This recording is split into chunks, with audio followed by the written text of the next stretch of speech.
मैं हूं अजय सिंह और अभी आप देख रहे हैं फास्ट न्यूज इंडिया। जैसा कि देख रहे हैं, जहाँ घटना घटी है एकदम दरिंदा, जो है बिल्कुल एकदम माने घिनौना हरकत करके एक महिला मीना देवी की हत्या है। और हम जानेंगे बिहार प्रदेश से चल करके और यहाँ पर आए हुए हैं, हम उनसे जानेंगे, उनका परिचय जानेंगे। सबसे पहले मीडिया में सर आपका स्वागत है। धन्यवाद। सर, ये जो है घटना आपको मालूम हुआ, तो इस घटना के संबंध में सर क्या कहना चाहते हैं? देखिए, मैं हरियाणा से आता हूँ। हरियाणा सरकार में मैं एक्स मेंबर हूँ बैकवर्ड कमीशन का, और मैं तेलूराम जांगड़ा विश्वकर्मा हूँ। मैं हरियाणा में राज्य मंत्री रहा हूँ। जब मैं यहाँ पे पटना में आया हुआ था और कल मैं गया आया, तो मुझे यहाँ घटना का मालूम हुआ। तो मैं अपने परिवार के बीच में आया हूँ कि मेरे परिवार के लोग हैं, विश्वकर्मा वंशी हैं। जो मीना देवी है, उसकी जो नरसंग हत्या की है, वो लफ्जों में के लायक नहीं है, बताने लायक। ऐसे दरिंदे को कानून के तौर पे पकड़ के उसका या तो इनकाउंटर किया जाए या उसको फांसी की सजा सुनाई जाए। ऐसा आदमी जीने के लायक नहीं है। जिसको जो आदमी अपने परिवार के मेंबर को चाची ताई कहता हो, चाची ताई माँ के बराबर होती है।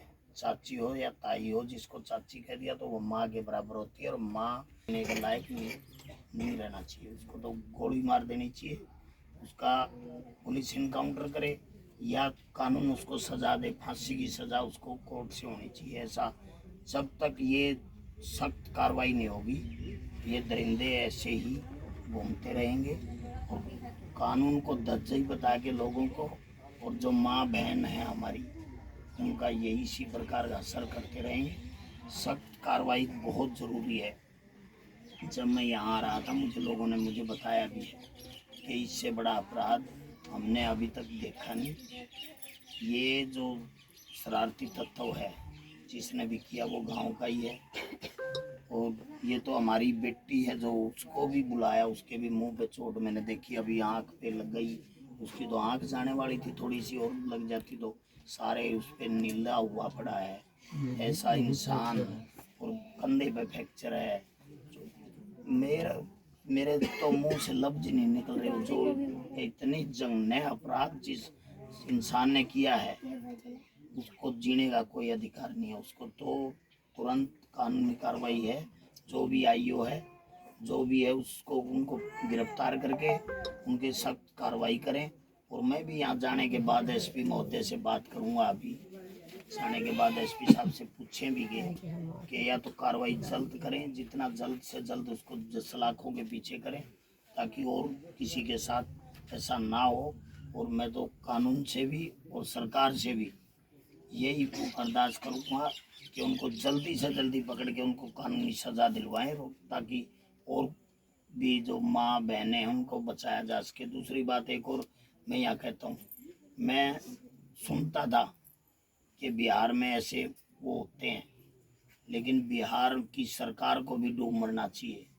बिहार की सरकार जब अपनी माँ बहन और हमारी बेटियों को सुरक्षा नहीं दे सकती, तो उस सरकार को रहने का अधिकार नहीं है, उसको त्याग पत्र दे देना चाहिए। लेकिन मैं जब हरियाणा में हमारे यहाँ हुआ, तो हमने भी एक बात वहाँ भी कही थी, जंगल राज है ये। एक जब पड़ोसी को मार रहा है। हमारे हरियाणा की एक कहावत है कि भाई दूर पड़ोसी नेड़ है। अगर भाई दूर रहता हो तो पड़ोसी उसका नज़दीक होता है। जब पड़ोसी नज़दीक हो, तो जब हमारा कुछ हो जाए तो पड़ोसी भाग के आएगा, वही उसको बचाएगा। लेकिन आज पड़ोसी को मार रहा है, तो कहाँ पड़ोसी का वो रह गया। मेरा तो सरकार से और कानून से एक ही दरखास्त है कि जल्द से जल्द उनको पकड़ के सज़ा दिलवाई जाए, और ऐसे अपराधियों को फांसी से कम सज़ा नहीं होनी चाहिए। बहुत मीडिया में जुड़ने के लिए आपको बहुत बहुत धन्यवाद सर। हमारे बीच में और नेता लोग हैं, हम उनसे जानेंगे। सर, आपका क्या नाम है? रविंद्र जांगड़ा।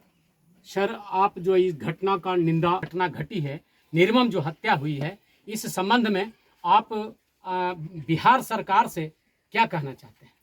देखिए, सबसे पहले तो मैं परिवार आज बहुत दुखी है, और परिवार के साथ खड़ा होना हम सबकी जिम्मेदारी। आज इस परिवार के साथ हुआ है, कल गांव में और किसी परिवार के साथ भी ऐसा हो सकता है। मैं तो यही चाहूँगा कि आप सब लोग इकट्ठे होकर इस परिवार के साथ खड़े हों। आपकी एकता दिखेगी तभी ये सरकार झुकेगी, अन्यथा आप इस बात के लिए तैयार है, आज इस परिवार के साथ हुआ है, कल दूसरे परिवार के साथ होगा, परसों तीसरे परिवार के साथ होगा, धीरे धीरे गांव में होगा।